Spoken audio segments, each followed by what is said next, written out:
Hi கர்மனிஸ், welcome back to my channel. எல்லோரும் எப்படி இருக்கீங்க? எல்லோரும் சூப்பர் ஹாப்பியாக இருப்பீங்க அப்படின்னு நினைக்கிறேன். இன்றைக்கி வந்து பார்த்திங்கன்னா என்னோட ஆடி வெள்ளி டே ரொட்டீனை தான் நம்ம விலாகில் பார்க்க போகிறோம். ஆடி வெள்ளி அப்படின்னாவே எல்லாருக்கும் ஒரு ஸ்பெஷல் தானே. நான் வந்து எங்கள் வீட்டில் ஆடி வெள்ளி பூஜைகள்லாம் எப்படி செய்வேன் அப்படின்றத உங்கள் கூட நான் ஷேர் பண்ணிக்கிறேன் கர்மனிஸ்.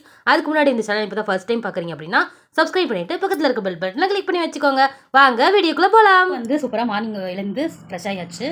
இப்போ வந்து நம்ம வாசலில் கோலம் போட்டுடலாம். கோலம் போட்டதுக்கப்புறமா பூஜை வந்து செஞ்சுட்டு பிரேக்ஃபாஸ்ட் ரெடி பண்ணலாம். ஓகேவா கம்பெனிஸ்? வாங்க நம்ம வாசலில் வந்து கோலம் போடலாம்.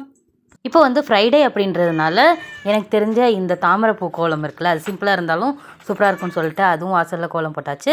அப்புறமா கொஞ்சம் ட்ரெஸ் எல்லாம் இருந்துச்சு, அது வாஷ் பண்ணுறதுக்காக மாடி எடுத்துகிட்டு வந்து நல்லா வாஷ் பண்ணி போட்டதுக்கப்புறமா மேலே பூலாம் இருந்துச்சு, அந்த வியூ கொஞ்ச நேரம் நல்லா ரசிச்சுட்டு அப்புறமா கீழே வந்துட்டு நம்ம சுவாமிக்கு பூவெல்லாம் இருந்துச்சு, அதெல்லாம் வச்சு டெக்கரேஷன்லாம் பண்ணிவிட்டு நம்மளோட உளிக்கும் கொஞ்சம் லைட்டாக பூவெல்லாம் போட்டு விட்டு அதுவும் ரெடி பண்ணி வச்சுட்டேன். இப்போ வந்து நம்ம சூப்பராக சுவாமி வந்து கும்பிட்டுடலாம். சுவாமிக்கு விளக்கேற்றி சாம்பிராணி ஊதுபத்தி இதெல்லாமே காமிச்சு சூப்பராக சாமியும் கும்பிட்டு முடிச்சாச்சு. ஆடி வெள்ளி அப்படின்றதுனால எப்போவுமே நம்ம வந்து ஆடி வெள்ளிக்கு சேலம் கோட்டை மாரியம்மன் கோயில் இருக்குல்ல, அங்கே வந்து சுவாமிக்கு நம்மளால் முடிஞ்ச பிரசாதம் ஏதாவது செஞ்சு எடுத்துகிட்டு போயிட்டு சுவாமிக்கு படைச்சிட்டு சுவாமியெல்லாம் கும்பிட்டுட்டு நம்ம வந்து பிரசாதம் எல்லாருக்கும் கொடுப்போம். அது மாதிரி இன்றைக்கி வந்து நான் என்ன செய்ய போகிறேன் அப்படின்னா, தக்காளி சாதம் இருக்குல்ல, அது வந்து செய்ய போகிறேன். அதாவது குஸ்கா மாதிரின்னு வச்சுக்கோங்களேன், வெஜ்ஜு குஸ்கா அந்த மாதிரி. எப்போவுமே புளி சாதம், எலுமிச்சை சாதம், தயிர் சாதம் அந்த மாதிரி தான் எடுத்து போடலான்னு பிளான் இருக்கும். இந்த தடவை வந்து கொஞ்சம் டிஃப்ரெண்ட்டாக ட்ரை பண்ணலான்னு சொல்லிட்டு தக்காளி சாதம் செய்ய போகிறேன். அதுக்கு வந்து நிறைய பொருள்லாம் நான் ரெடி பண்ணி வச்சுட்டேன் எல்லாமே. அதுக்கு முன்னாடி நம்ம பிரேக்ஃபாஸ்ட் சாப்பிட்ணும், ரொம்ப முக்கியம். அதனால பிரேக்ஃபாஸ்ட்காக சட்னி அரைச்சி வச்சாச்சு. தோசை மட்டும் போய் ஊற்றிக்கலாம். தக்காளி சாதம் இப்படிலாம் செய்கிறேன் அப்படின்றத உங்கள் கூட காமிக்கிறேன். இப்போ நம்ம வந்து பிரேக்ஃபாஸ்ட் சாப்பிட்றதுக்காக 2 தோசை வந்து ஊற்றி எடுத்துக்கலாம். காலையில் ஏர்லி மார்னிங் எந்திரிக்கும் போதே தக்காளி சட்னி இந்த மாதிரி அரைச்சி வச்சுட்டேன். ஸோ ஈஸியாக இருந்துச்சு வேலை. அப்புறமா நேற்று ஈவினிங் வந்து இந்த சுண்டல் வந்து ஊற போட்டிருந்தேன், அதுவும் எடுத்து நல்லா வேக வச்சு அதையே தாளித்து எடுத்துக்கலான்னு சொல்லிட்டு அதுக்கு வந்து தாளிப்பு எடுத்து வச்சுட்டு நம்மளோட குஸ்கா செய்கிறதுக்கு தக்காளி வெங்காயம் அதெல்லாம் ரெடி பண்ணி வச்சாச்சு. அப்புறம் குஸ்கா செய்கிறதுக்கான ரைஸும் ஊற வச்சு நான் எடுத்து வச்சுட்டேன். இப்போ பாருங்கள், சூப்பராக சுண்டலும் வந்து தாளித்து வச்சாச்சு. மார்னிங் பிரேக்ஃபாஸ்ட்க்கு தோசை, சுண்டல், தக்காளி சட்னி இதெல்லாம் வச்சு சூப்பராக சாப்பிட்டாச்சு. தக்காளி சாதம் வந்து ரெடி பண்ணிக்கலாம். எப்பவும் போல் நார்மலாக செய்கிற மாதிரி நம்ம தக்காளி சாப்பாடு செய்ய போகிறோம். எப்பவும் போல் ஆயில் போட்டுக்கலாம். நெய் போட்டுக்கலாம். ஆயில் வந்து ஊற்றிக்கலாம். இப்போ வந்து நெய் வந்து ரெண்டுமே நல்லா சூடேறினதுக்கப்புறமா நம்ம எடுத்து வச்சுருக்க ஹோல் மசால்ஸ் எல்லாம் இருக்கும்ல, சோம்பு, பட்டை, லவங்கம், பிரியாணி எல்லாம், இது எல்லாமே நம்ம அதில் போட்டுட்டு நல்லா ஒரு 2 செகண்ட் வந்து மிக்ஸ் பண்ணி கொடுத்துட்டு அதுக்கப்புறமா நம்ம எடுத்து வச்சுருக்க வெங்காயம் இருக்குல்ல, அதுவும் போட்டுட்டு வெங்காயம் வைக்கிறதுக்காக உப்பு போட்டு நல்லா வெங்காயம் வந்து வதக்கி எடுத்துக்கலாம். அதுக்கப்புறமா தான் நம்மளோட கருவேப்பிலை, புதினா இது எல்லாமே நம்ம போட்டு வதக்கணும். இப்போ நான் உப்பு போட்டுட்டு லைட்டாக வெங்காயம் வந்து வதங்க விட்டுறேன். இப்போவே வந்து நான் எடுத்து வச்சுருக்க 3 பச்சை மிளகா வந்து லைட்டாக ஸ்லைஸ் பண்ணி இது கூட ஆட் பண்ணிவிட்டு நம்ம ஒரு செகண்ட் கலரி விட்டுக்கலாம். அதுக்கப்புறம் வந்து பார்த்திங்கன்னா இஞ்சி பூண்டு பேஸ்ட் வந்து சேர்க்கணும். அது நான் வந்து சின்ன ஸ்பூனாக இருக்கிறதுனால ஒரு 3 ஸ்பூன் வந்து ஆட் பண்ணிக்கிறேன். நல்ல டேஸ்ட்டாக இருக்கும் இஞ்சி பூண்டு ஃப்ளேவரு. நல்லா வந்துட்டுருக்கு. அது வேகிறதுக்குள்ள நம்ம கொஞ்சம் நேரம் சேர்க்கலாம். எப்போவுமே ஆடி வெள்ளி அப்படின்னா மாரியம்மன் கோவிலுக்கு வந்து போகிறது என்னோட ரொட்டீனான ஒரு டேவாக இருக்கும். அதுக்காக இன்றைக்கி வந்து நான் தயிர் சாதம் செய்யலாம் அப்படின்னு சொல்லிட்டு தான் நினச்சிருந்தேன். ஆனால் வந்து பார்த்திங்கன்னா தயிர் துவைய வைக்கிறதுக்கு வந்து மறந்துட்டேன். ஸோ அதனால் இன்றைக்கி வந்து தக்காளி சாதம் செய்யறதுக்கு நான் ரெடி பண்ணிகிட்டு இருந்தேன். தக்காளி சாதம் எனக்கு தெரிஞ்ச மாதிரி கொஞ்சம் குவான்டிட்டியாக தான் நான் செய்ய போகிறேன். அதாவது இந்த குக்கரில் தான் நம்ம செய்ய போகிறோம். ஸோ 1 part பிரியாணி மாதிரி. நான் வந்து நான் மட்டும் இருக்கிறதுனால தான் இது செய்கிறேன். கொஞ்சம் நல்லா பல்காக செய்யணும் அப்படின்னு சொல்லிட்டு எனக்கு ஆசை இருக்குது. நம்ம நெக்ஸ்ட் இயர் மேபி பல்காக செஞ்சு ஒரு 100-200 பேர் காசு கொடுக்கணும் அப்படின்னு நினைக்கிறேன். இன்றைக்கி நான் மட்டும் செய்கிறதுனால சின்ன குக்கரில் வந்து செய்ய போகிறேன். எவ்வளோ சாப்பாடு வருதுன்னு தெரியல. இருக்கிறத அப்படியே போட்டு எடுத்துகிட்டு போய் மாரியம்மன் கோவிலில் கொடுத்துட்டு செம்மையாக சுவாமி தரிசனம் முடிச்சுட்டு வரணும். அப்படி தான் இன்றைக்கி பிளான் இருக்குது. வாங்க எப்படிலாம் போகுது அப்படின்னு பார்க்கலாம். இப்போ வந்து வெங்காயம் நல்லா வணங்கிருச்சு. இப்போ தக்காளியெல்லாம் கொட்டி நான் கலர்றேன். வெங்காயம், தக்காளி எல்லாமே நல்லா மேஷ் ஆனதுக்கப்புறமா நம்ம எடுத்து வச்சுருக்க தயிர் வந்து 1 கப் நிறைய போட்டுட்டு நல்லா கலரி விட்டுக்கலாம். இதிலே நான் மஞ்சள் தூள், மிளகாத்தூள், கரம் மசால்ஸ் எல்லாமே போட்டு ஆட் பண்ணிட்டேன். இப்போ நம்ம தேவையான அளவு எவ்வளோ தண்ணி வேணுமோ எப்பவும் போல் ஊற்றிட்டு அப்புறமா நான் அரிசியெல்லாம் போட்டுட்டு நல்லா கலரி விட்டுட்டு மேலே புதினா, 1 ஸ்பூன் நெய், அப்புறமா 2-3 ட்ராப்ஸ் வந்து எலுமிச்சை பழம் சாறு இதுவும் ஆட் பண்ணிவிட்டு நல்லா கலரி விட்டு நான் வந்து குக்கர் மூடி வச்சிட்டேன். சூப்பராக தயிர் தக்காளி சாதம் வந்து ரெடி பண்ணியாச்சு. அடுத்ததாக க்ளீன் பண்ணி வச்சிடலாம். இந்த இடத்த அப்படின்னா தான் க்ளீனாக இருக்கும். வச்சிடலாம்.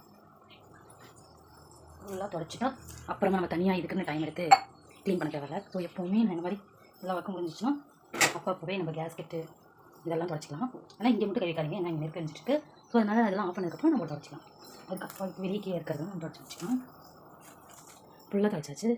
பாருங்க நீட்டாக இருக்கா, சூப்பராக இருக்குது. அப்புறமா நம்ம உட்காந்து சொல்லணும்னா எப்படி இருக்குன்னு பார்க்கிறேன். சாப்பாடு ரெடி ஆகிறதுக்குள்ளே பிரசாதம் எடுத்து போகிறதுக்கு வந்து இந்த மாதிரி ஒரு பக்கெட் சின்னதாக நான் வந்து எடுத்து வச்சுருக்கேன். இவ்வளோ தான், ஒரு 3/4 வாசி சாப்பாடு பற்றும்னு நினைக்கிறேன். இது வந்து நல்லா கழுவி வாஷ் பண்ணி வச்சாச்சு. அப்புறம் வந்து பிரசாதம் கொடுக்கறதுக்கு கப்பு வேணும்ல, அது வாங்கணும். ஸோ அது வந்து பார்த்திங்கன்னா போன வீக் வந்து நம்ம லெமன் சாதம் கொடுத்துருந்தோம். அதுக்கு வந்து நொண்ணை வாங்கியிருந்தேன். அதுவே இவ்வளோ இருக்குது. சரி இது போதும்னு நினைக்கிறேன். இவ்வளோ கொடுத்துட்டு மீதி இருக்குதுன்னு பார்ப்போம். இதில் வந்து ஒரு 50-60 இருக்குன்னு நினைக்கிறேன். இது நல்லா இதை வச்சு நம்ம பிரசாதம் கொடுத்துக்கலாம். இதுவே போதும். இதுவும் ரெடியாக இருக்குது. இப்போ வந்து சாப்பாடு ரெடி ஆகிறதுக்குள்ளே நான் போயிட்டு சூப்பராக ரெடி ஆகிட்டு நானும் பார்ப்போம். கோயிலுக்கெல்லாம் வந்து நான் சூப்பராக சாரீலாம் கட்டிட்டு நம்ம ரெடி ஆயாச்சு. நம்ம செஞ்சு வச்சிருந்த தக்காளி சாதம் வந்து எப்படி இருக்குது அப்படின்றத நான் பார்க்குறேன். அப்புறமா நம்ம கிளம்பி கோயிலுக்கு போக வேண்டியதான். கம்மியாக பூவெல்லாம் வச்சுட்டு ரெடியாச்சு. ஃப்ரைடே லுக் இப்படி தான் இருக்கும். இப்போது 2 விசில் வந்து தக்காளி சாதம் வந்து சூப்பராக ரெடி ஆயிடுச்சு. விசிலெல்லாம் அடங்கினதுக்கப்புறமா நம்ம எடுத்து கலரி விட்டுட்டு நம்மளோட டிஃபன் பாக்ஸில் போட்டு இதுக்கு தேவையான கரண்டி தொன்னை இது எல்லாமே பேக்கில் போட்டு ரெடி பண்ணியாச்சு. நம்ம கோட்டை மாரியம்மன் கோவிலுக்கு கிளம்ப போகிறோம். டைம் வந்து பார்த்திங்கன்னா 12 ஆயிடுச்சு நம்ம கிளம்புறதுக்குள்ள. இப்போ நம்ம கோவிலுக்கு போயிட்டு அங்கே சுவாமியை சூப்பராக கும்பிட்டுட்டு அங்கே வர எல்லாருக்குமே நம்மளோட தக்காளி சாதம் பிரசாதம் வந்து கொடுக்கலாம். இப்போ வந்து பாப்பு ரெடி ஆகிட்டு இருக்காங்க. வந்தோடனே கிளம்ப வேண்டியது தான். பாப்பு ரெடியா? Hi hi. இப்போ வந்து நம்ம கிளம்ப போகிறோம், அங்கே கிளம்பலாம். என்னதான் நம்ம மதியம் டைமில் போனோம் அப்படின்றதுனாலும் வெயிலோட தாக்கம் வந்து அதிகமாக இல்லை அப்படின்றதுனால சூப்பராக நம்ம வந்து கோட்டைமாரியம்மன் கோயிலுக்கு ரீச் ஆயாச்சு. போகிற வழியிலே வந்து பார்த்திங்கன்னா நெக்ஸ்ட் வீக் வந்து பண்டிகை ஸ்டார்ட் ஆக போகுது அப்படின்றதுனால நிறைய லைட்லாம் சூப்பராக கட்டிட்டு ஜேன்னு செம்மையாக இருந்துச்சு சேலம் பார்க்குறதுக்கே. சேலம் கோட்டை மாரியம்மன் பண்டிகை அப்படின்னாவே செம்ம கிராண்டாக இருக்கும். அதுவும் இல்லாமல் ரொம்ப 6 வருஷம் கழித்து இவ்வளோ கிராண்டாக பண்ணுறதுனால செம்ம சூப்பராக இருந்துச்சு கோவில் அன்னைக்கு. ஏன்னா கோவில் கட்டி அதுக்கப்புறமா வர ஃபஸ்ட்டு பண்டிகை வந்து இது ஃபஸ்ட்டு அப்படின்றதுனால இவ்வளோ கிராண்டாக இருந்துச்சு பார்க்குறதுக்கே. அந்த பக்கம் வந்து போகிறதுக்கு வழி இல்லை அப்படின்னு சொல்லிட்டதுனால நம்ம கோவிலோட கோபுரம் இருக்குல்ல அந்த சைடில் வந்துட்டு இங்கேருந்து தான் லைனில் வந்து நம்ம சுவாமிக்கு போய் சுவாமி கும்பிட்றதுக்கு போக முடியும். நிறைய வந்து அப்போவே கூட்டம் இருந்துச்சு.